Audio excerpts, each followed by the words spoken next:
Hello friends, welcome to my channel Sheetal's kitchen Gujarati. આજે આપણે બનાવીશું અ, એકદમ સરસ એવા લચ્છેદાર લચ્છા પરાઠા.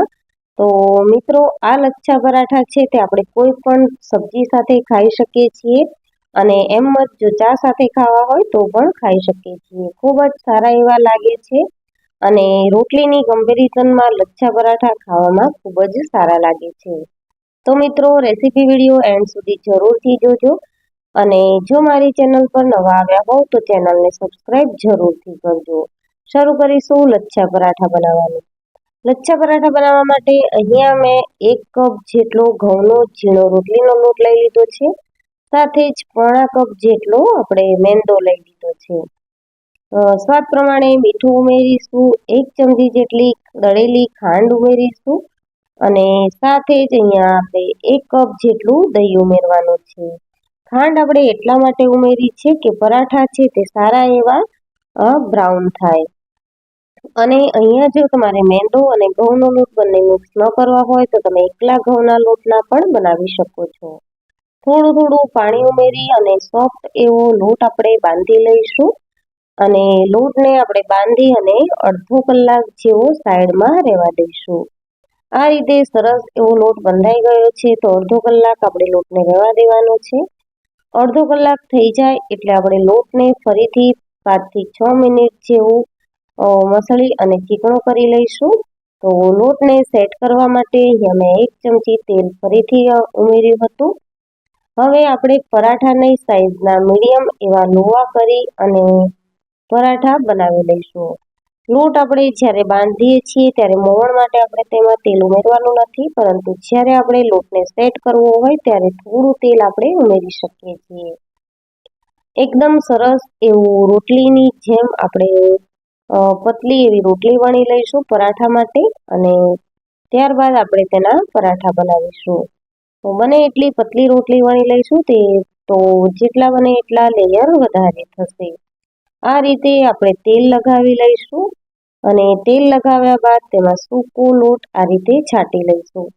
સૂકો લોટ છાંટવાથી લેયર્સ એકબીજાને ચીપકશે નહીં અને જ્યારે આપણા પરાઠા શેકાઈને રેડી થશે ત્યારે બધા જ લેયર સારી રીતે ખુલશે. આ રીતે સ્ટ્રીપને આપણે અંદર બહાર આપણે ઉપર અને નીચે એ રીતે વાળી લેવાની છે. તો આ એક રીત છે લચ્છા પરાઠા બનાવવાની. હું તમને બીજી રોટલીમાં બીજી રીત પણ બતાવીશ. તો 4 થી 5 રીતે આપણે લચ્છા પરાઠા છે તે અલગ અલગ બનાવી શકીએ છીએ. આ રીતે થોડી સ્ટ્રીપને ખેંચી અને લાંબી કરી લઈશું. ત્યારબાદ ફરીથી તેને લોહાના શેપમાં વાળી લઈશું. આ રીતે જે બચેલો ભાગ છે તે લોહાની નીચે આપણે પ્રેસ કરી દેવાનો છે અને લચ્છા પરાઠા બનાવવા માટેનો આપણો લોહો છે તે તૈયાર છે.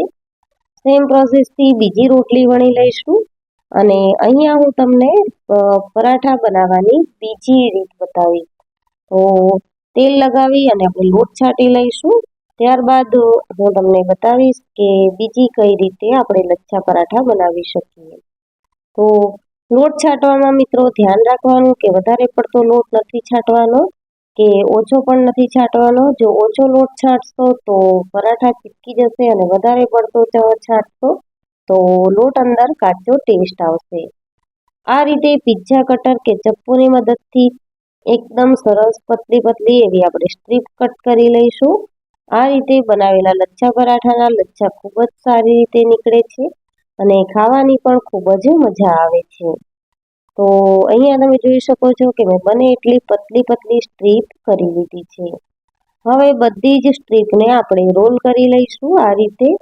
તો ટાઈટ રોલ બનાવવાનો છે અને સારી રીતે આપણે તેને ખેંચી અને થોડું પતલું કરી લઈશું. ત્યારબાદ લોહાના શેપમાં આપણે આ રીતે કરી અને વધેલા લોટને નીચેની બાજુ પ્રેસ કરી દેવાનો છે. બહારના પડતા લેયર ખુલે એ રીતે આપણે લોહાને થોડું પ્રેસ કરી અને હલકા હાથે વેલણની મદદથી વણી લઈશું. જો તમારે વેલણની મદદથી ન વણવું હોય તો તમે હાથની મદદથી પણ ફેલાવી શકો છો, પરંતુ હાથની મદદથી ફેલાવેલા પરાઠા થોડા તમને જાડા રહેશે ખાવામાં. તો આ રીતે વેલણથી તમે પતલા પરાઠા બનાવી શકો છો. અહીંયા મેં બંને પરાઠા છે તે વેલણની મદદથી જ વણ્યા છે અને તેમ છતાં પણ સારા એવા લેયર આપણા બનીને રેડી થયા હતા. સેમ પ્રોસેસથી બીજો પણ પરાઠો વણી લઈશું અને ત્યારબાદ મીડિયમ ગેસની ફ્લેમ રાખી અને આપણે તેને શેકી લઈશું. આ લચ્છા પરાઠા પનીરની કોઈ પણ સબ્જી સાથે ખાવામાં ખૂબ જ સારા લાગે છે મિત્રો. અને સિમ્પલ પણ જો તમે રોટલીની જગ્યા પર આ પરાઠા બનાવશો તો ખાવામાં ખૂબ જ સારા લાગશે. તવો ગરમ થઈ ગયો છે તો એકાદ 2 ટપકા જેટલું તેલ લગાવી અને આપણે પરાઠાને મીડિયમ ગેસની ફ્લેમ ઉપર શેકી લેવાનું છે. પરાઠાને શેકતી વખતે ગેસની ફ્લેમ આપણે મીડિયમ જ રાખીશું, જેથી કરીને પરાઠા છે તે થોડા એવા ક્રિસ્પી બનીને રેડી થાય અને પરાઠાના લેયર્સ છે તે બધા સારી રીતે ફૂલે.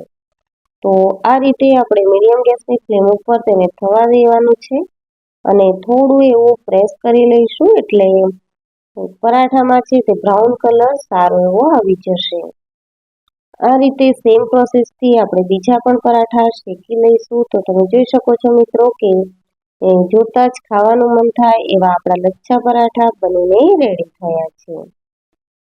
બીજો પણ પરાઠો મેં એ જ રીતે શેકી લીધો છે અને હવે હું તમને બતાવીશ કે સરસ એવા લચ્છા જોવાય છે અને જ્યારે આપણે પરાઠા તોડશું ત્યારે તેના લચ્છા છે તે સરસ એવા ફૂલશે. તો આ રીતે બંને પરાઠા છે તે ખૂબ સારા એવા લચ્છેદાર બનીને રેડી થયા છે.